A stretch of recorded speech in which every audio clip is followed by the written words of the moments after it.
जानेंगे सियालकोट से। सियालकोट में district police officer Sialkot Hasan Asad Alvi की ट्रांसफर के सिलसिले में पुलिस लाइन सियालकोट में अलविदाई पार्टी का एहतमाम किया गया। PRO sub inspector Shahid Mahmood के मुताबिक अस्पी इन्वेस्टिगेशन मोहम्मद इमरान की तरफ से district police officer Sialkot Hasan Asad Alvi की ट्रांसफर के सिलसिले में पुलिस लाइन्स में एक सादा सी मगर पुरवकार अलविदाई तकरीब मुनक्किद की गई।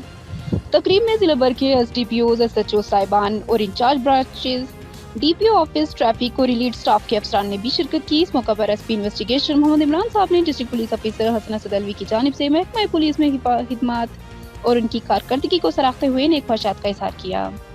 रिपोर्ट नबील नेमत, डिप्टी ब्यूरो चीफ, अनमोल न्यूज़, सियालकोट।